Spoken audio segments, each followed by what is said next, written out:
Hey guys, in this video I'll be doing something a little bit different than usual. I'll be painting a Untitled Champion with the new Maxx Formula Acrylic Paints from Green Stuff World, and I'll use that experience to do something like a review of the paint range to see if they are worth adding to your paint collection.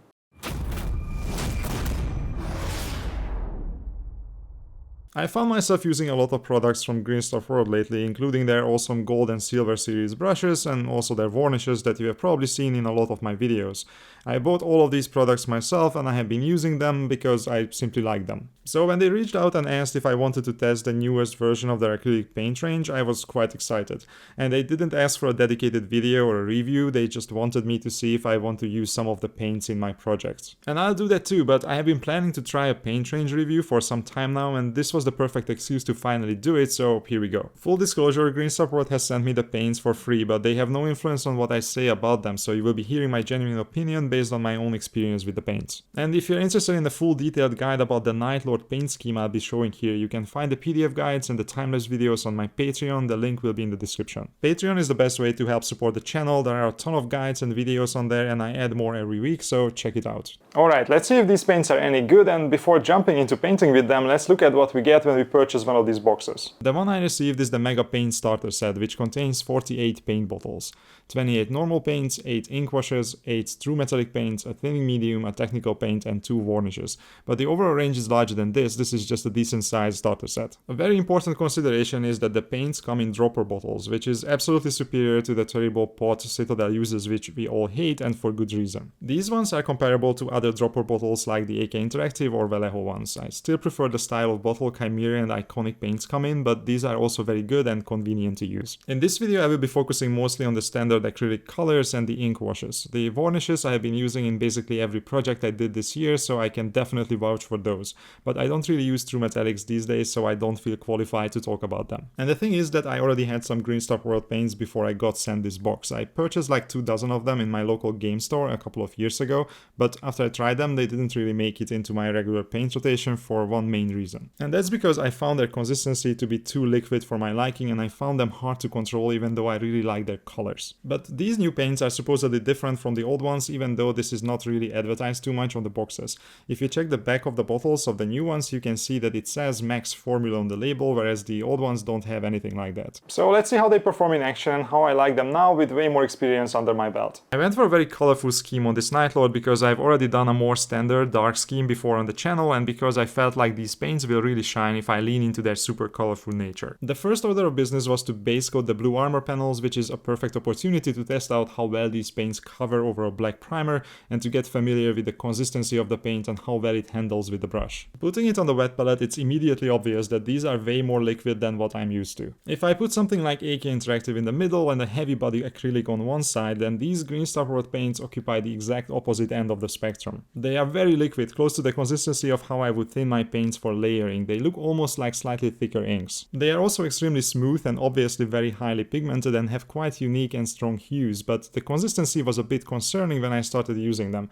Highly pigmented and liquid paints are usually not great at coverage. But to my surprise, this was not an issue with these guys. I managed to get the armor panels covered over the black using about 3 layers, which is what I would expect from something like Citadel. Overall, I would say that the coverage is slightly worse than something like AK Interactive, but the end result is more vibrant and colorful since these paints seem to have less white mixed in. And when I tried to cover the black with much lighter colors, like for example this flesh tone over the cape, they were also covering surprisingly well. The range is very consistent in its properties and the paints seem to be quite decent at coverage in general, which was a welcome surprise. Oh, and the finish is very matte, which is something I always prefer, so in that sense these are much closer to something like Chimera or AK Interactive than to the more satin Citadel range. At this point let's talk about the ink washes a little bit, since they are actually a very important part of this range. These are not your regular washes though, they are quite different from Known Oil and Aggress Earthshade. In my experience these are actually closer to inks than they are to washes. They don't darken the surface as much as regular washes would, and they also don't settle as much into the crevices, but they also don't dirty up the models as much. And just like the paints, they maintain nice saturated colors where they are applied, unlike the muddy colors most normal washes produce. But unlike most inks, which are usually glossy, these ones leave behind a matte finish, which I find quite awesome, since in the end I don't have to worry about unifying the different finishes of the model with varnishes. Throughout this project I used these washes mostly as glazes and filters to darken or modify certain colors or to introduce some new tones onto a surface. They go on quite nicely with the brush, and I also successfully airbrushed them on where they behaved much like inks would, except the surprisingly matte finish they produced. Speaking of airbrushing, I wanted to give that a go as well for the actual paints. I suspected that it would be quite easy to airbrush these since they are quite liquid and smooth right out of the bottle. And there was no surprise there. I had to add less thinner than usual and they came out of the airbrush exactly as smooth as you would expect with zero issues. So that's all well and good, but seeing how liquid these paints are, you might already have some worries about whether they are good for situations where you have to tightly control the paint, like for edge highlights, scratches and other line work. I would not fault you for thinking that. I was worried about the same thing, especially because I remember that this was the thing that put me off the old paints when I first tried them out. And sure enough, when I first tried it, I was struggling. The paint behaved very differently from what I expected and it was frustrating me. But then I figured out that I am simply using it wrong, because I'm used to paints that are a lot thicker out of the bottle. Without going into too much detail about thinning paints, since that is a topic that probably deserves its own video, here's a quick overview of how I usually do it. I add the paint on the wet palette and I don't add any water or thinner to it. Instead, I rinse and moisten the brush in my mug. Depending on the consistency I want to go for, I remove some of the excess moisture on a paper towel and then I load the paint into the brush. And while I do so, the water remaining in the brush mixes with the paint on the palette and it thins it slightly.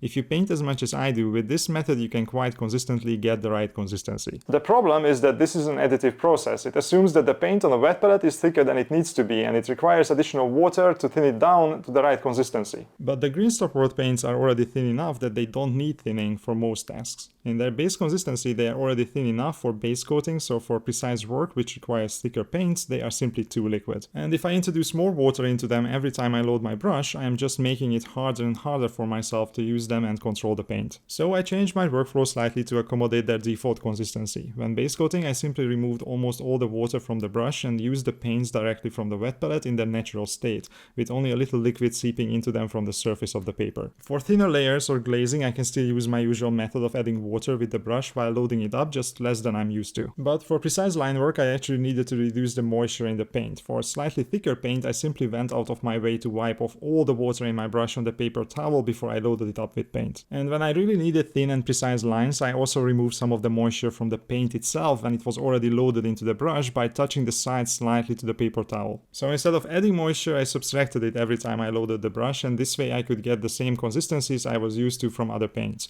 It's not really a better or worse method, simply a different way to achieve the same result. As you might know from watching the channel, I'm a big fan of non-metallic metal these days and I'm constantly trying to get better at painting it. So for me, painting non-metallic metal, specifically gold, is a good test of a paint range since you basically have to take advantage of all the qualities of the paints. It needs precise line work for edge highlights, you need texture, layering and glazing, and all the while you still need to maintain saturation, so the whole thing doesn't just turn into a washed out mess of brown colors. And once I figured out the trick with thinning, the gold non-metallic metal on my Night Lord became quite easy and straightforward, and due to how pigmented and vibrant the paints are, the end result turned out quite saturated without much effort at all. While painting with these colors, I had to realize that their vibrancy and saturation is actually their greatest strength. Let me give you an example with red colors, which are always a good indication of how vibrant a paint range actually is. Here's how I painted the horns on the model, which on an actual Night Lord sculpt would be the wings. I started with a mix of red and violet as my base coat to create some color contrast between the shadows and the highlights. Then I used the red in its base consistency to drag the paint up towards the tip of the horns. By the way, these paints dry relatively slowly and they mix very well, so if you are into wet blending, they work great for that as well. Then I added some amber orange into the red and continued highlighting the edges and the top of the horns with this mix. Finally, I added some finer edge highlights mostly on the top of the horns with pure amber orange.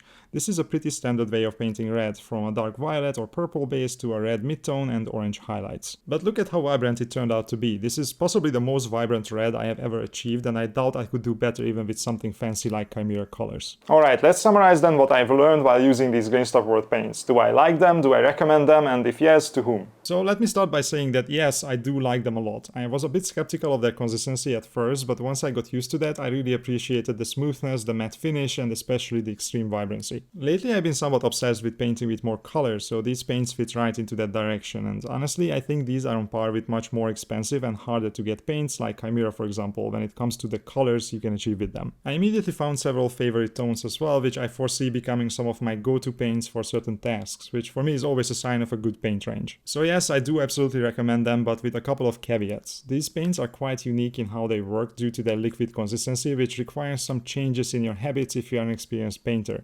If you're not willing to be flexible, these might cause you more frustration than joy. If you're a new painter, these can make it easier to do the very basics, especially good coverage or basic blending, but it might be a bit trickier to do the intermediate things like edge highlights and line work due to, once again, their unique consistency. At the same time, the ink washes are not exactly substitutes for normal washes, so you might find it more difficult to do the usual base coat wash highlight step that novice painters usually start with. These washes are more like inks and function better as glazes and filters, and that's something more advanced painters will probably appreciate more. So if you ask me, the main target audience of these paints is intermediate to more advanced painters who really love to paint with lots of vibrant colors and are willing to make some concessions to the consistency of the paints. If that sounds like you, then you should absolutely consider getting these. For anybody else, I would still recommend getting a couple of bottles if you have the chance and see if you like them. Overall, I think they're quite competitive with other well-known brands out there, their vibrancy being their biggest selling point and the consistency the only real downside. And they are quite affordable as well for what they do, which is also not a negligible advantage.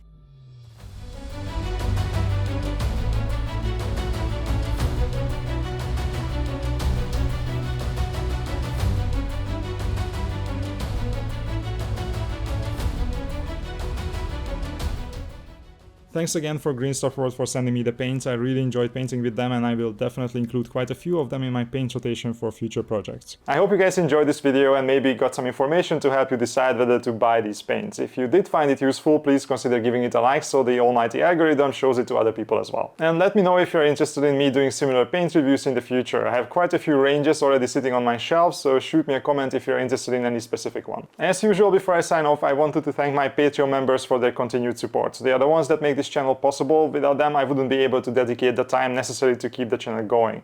And that is especially true for the ones in the captain level. Thank you guys, see you in the next one.